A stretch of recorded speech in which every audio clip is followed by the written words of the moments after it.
Olá, seja muito bem-vindo ao nosso Link Web RTV e hoje vamos começar o nosso link comentando sobre o assunto da semana, que são as eleições municipais de 2020.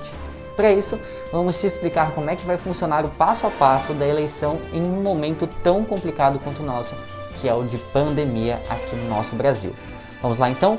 Chegando na sessão eleitoral, você vai diretamente para a sua sala de votação. Lá você fica em frente à mesa do mesário e aponta o seu documento oficial com foto, pode ser o próprio título no celular, sem problema nenhum. Apontou, mostrou, apareceu, ele vai ler o seu nome em voz alta. Caso ele não te reconheça por conta da máscara, é só você abaixar sua máscara, mostrar o seu rosto rapidinho e já coloca a máscara de volta, tá certo? Colocou a máscara, prontinho, ele já te reconheceu. Agora você vai diretamente para o caderno de votação. Guarde seu documento. Para assinar o caderno, é bom você ter a sua própria caneta, né? Mas, caso você esqueça, vão ter canetas disponíveis lá, todas elas higienizadas. Falando em higienização, antes de você assinar, você passa o álcool em gel rapidinho na sua mão. Passou o álcool em gel, pronto, você assina o caderno e vai em direção à cabine de votação. Lá, você digita o número dos seus candidatos e vale lembrar, vote com consciência nessas eleições, hein? Apertou confirma, prontinho, você já votou. Em seguida, saiu da cabine, mais uma vez, passa o álcool em gel, pronto, higienizou as mãos. Agora sim, você já está prontinho para sair da sua sala de votação e deixar o próximo eleitor fazer o mesmo processo, tá certo? Lembrando que as zonas eleitorais estarão com demarcação no chão para evitar as aglomerações, tá certo? As sessões irão abrir às 7 horas da manhã e vão se fechar às 5 horas da tarde nos 2 dias. No dia 15 de novembro, que é o primeiro turno, e também em cidades que têm segundo turno, no dia 29 de novembro. Lembrando que o horário das 7 às 10 da manhã são para as pessoas mais de 60 anos, tá certo? Vale lembrar então essas informações, tá certo? E se você estiver sem máscara, você não vai poder votar. E também, se você teve Covid-19 nos últimos 14 dias ou está com os sintomas da doença, fique em casa e justifique o seu voto pela internet, tá certo? Tudo pela saúde pública e, é claro, vamos fazer uma eleição segura e com muita consciência. Bom, depois de você saber como deve prosseguir no dia das eleições, a gente acompanha então as informações no Giro de Notícias. Um voluntário que fazia parte dos testes da Coronavac morreu em decorrência de uma intoxicação por uso exagerado de opioides, sedativos e álcool. Os compostos foram encontrados no sangue do paciente, segundo testes do Instituto de Criminalísticas e Médico Legal. Uma das substâncias encontradas é mais forte que a morfina. Com a morte do voluntário, os testes da vacina chinesa em parceria com o Instituto Butantan foram pausados, porém voltaram a ser realizados nesta quarta-feira, após ser descartada a hipótese da morte ser por causa de adversos da vacina. O IBGE divulgou nesta semana o resultado dos índices de pobreza e extrema pobreza no Brasil em 2019. São quase 52 milhões de brasileiros vivendo nestas condições. Segundo o índice de Gini, o Brasil ocupa a posição de número 156, com o índice marcando 0,543 em uma escala que vai de 0 até 1, perdendo apenas para Botsuana, África, Colômbia e México. Os quase 52 milhões de brasileiros que vivem na pobreza recebem até R$ 433 mensais e outros 13 milhões que vivem na extrema pobreza tentam sobreviver com R$ 151 mensais. A situação mais crítica é no estado do Maranhão, onde 1 a cada 5 pessoas vive em situação precária. O Tribunal de Contas da União irá apurar se houve algum tipo de omissão do poder público no caso do apagão do Amapá, que em 11 dias não teve a energia restabelecida em 100% dos locais atingidos. A ministra Ana Arães quer saber se o governo deu a diligência necessária para o caso.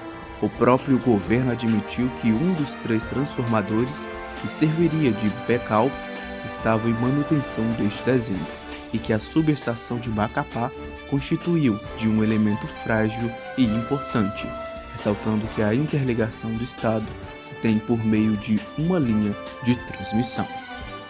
Uma menina de 12 anos ficou grávida após ser estuprada em Linhares, no norte do Espírito Santo. Segundo a Polícia Civil, o suspeito de cometer o crime teve o consentimento do pai da criança. Os dois foram presos no dia 22 de outubro e encaminhados para o presídio de São Mateus. A menina teve a autorização da Justiça para interromper a gestação e já passou pelo procedimento. Como você viu no giro de notícias, um caso revoltante aconteceu no Espírito Santo. Uma menina de apenas 12 anos foi estuprada por um homem e o pior, o pai dela autorizou o estupro. Pois é, para comentar sobre esse assunto e dar o seu ponto de vista, estamos agora com divisão de tela com o Fábio Júnior, que é o nosso novo comentarista aqui da WebRTV. Fábio, muito obrigado por ter aceitado esse desafio e seja muito bem-vindo, é contigo.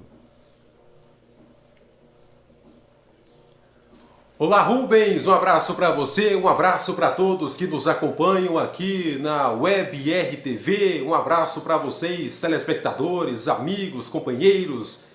E claro, estamos aqui para estrear, muito feliz, muito grato pela oportunidade e acima de tudo, muito contente pela WebRTV ter depositado uma confiança muito grande sobre a minha pessoa, nos ter dado credibilidade e confiado no nosso potencial. Um abraço para vocês.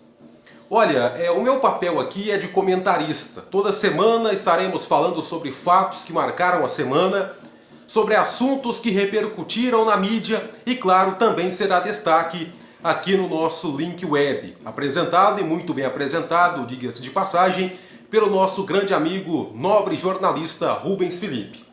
E eu quero hoje trazer um comentário sobre uma criança de 12 anos que mora em Linhares, no Espírito Santo, que acabou tendo a sua infância interrompida de uma forma tão cruel, de uma forma tão banal, terrível, por um crime que foi cometido pelo seu pai de 34 anos e um outro homem de 29. Vamos lá. Essa criança, ela saiu de casa e ela foi ao encontro do pai. Quando ela encontrou com o pai, logo em seguida estava o amigo do pai, que acabou recebendo uma autorização do pai da criança para estuprar a própria filha.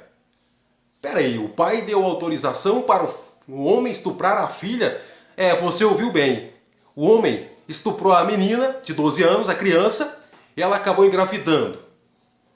E um detalhe interessante é que esses homens que estupraram essa criança, eles receberam um benefício dado a presos, que é a saidinha temporária. Aquelas datas marcantes que tem todo ano, Dia dos Pais, Natal, Páscoa, eles receberam o direito de sair, mas não voltaram, estão foragidos. Estão foragidos e acabaram estuprando essa criança. Ficou grávida, logo em seguida ela teve a sua gestação interrompida. E com o interrompimento da sua gestação, ela acabou tendo também a sua infância sendo violada. E acima de tudo, uma infância que poderia ser de muitas brincadeiras, de muito divertimento com os amigos, com as amiguinhas, brincar de boneca, de culinária. Mas nada disso aconteceu. Um homem com 29 anos estuprou uma menina de 12 anos. E o pai, de 34, acabou autorizando esse estupro. São dois criminosos, são dois bandidos que têm que pagar assim como manda a lei. E acima de tudo, tem que ficar preso o resto da vida. O Código Penal de 1940 fala que esse tipo de prisão dá-se de 6 a 10 anos de cadeia. Só que vivemos no Brasil onde nada disso é verdade, onde as leis são brandas. Elas não punem de verdade criminosos dessa espécie. Criminosos esses que vêm cometendo crimes e que acham que vão ficar na impunidade e quando se bem fica. Porque há incerteza, a certeza de impunidade do Brasil. Eles vão cometendo crimes, vão fazendo atrocidades e as leis não punem de verdade como deve ser punido. Uma criança de 12 anos acabou tendo a sua infância interrompida de forma cruel, de forma banal. Ela acabou tendo a sua privacidade também sendo violada. E acima de tudo, ela vai ficar agora com traumas para o resto da vida. Será necessário tratamento psicológico junto com a família, junto com pessoas próximas dela, para que ela consiga superar tudo isso. Tudo isso que poderia ter sido evitado se um homem de 29 anos não tivesse a estuprado, não tivesse a violado a sua sexualidade, digamos assim, no linguajar bem coloquial para você nos entender. Agora, a questão é, quem vai pagar tudo isso? A justiça vai pagar? Ninguém vai. Vai sobrar tudo para a família. Tratamentos, remédios, entre outras coisas mais. Tudo isso porque vivemos num país em que as leis não punem de verdade criminosos desse potencial. Esse é o meu comentário, é aqui no nosso link web para o Web RTV e eu volto com você, Rubens Felipe, aí nos estúdios. É isso aí, Fábio, que a justiça seja feita, que esses dois monstros bandidos sejam presos também, porque isso não pode ficar impune. E olha, eu gostaria muito de agradecer as palavras que você disse para minha pessoa, eu fico lisonjeado com isso. Isso só faz a gente crescer cada vez mais e faço suas as minhas palavras. Você é uma pessoa deslumbrante, uma pessoa que se saiu perfeitamente bem neste comentário e esperamos os próximos comentários das próximas semanas. E mais uma vez, muito obrigado por ter aceitado esse desafio, viu, Fábio? Fica com Deus. Bom, agora a gente vai terminar o nosso link Web RTV, lembrando que neste domingo então são as eleições, vote com consciência e vale lembrar esse ditado, voto vendido elege bandido. Então não vamos vender o nosso voto, vamos votar para pessoas do bem, para pessoas com caráter, pessoas que vão fazer a nossa cidade ser melhor, tá certo?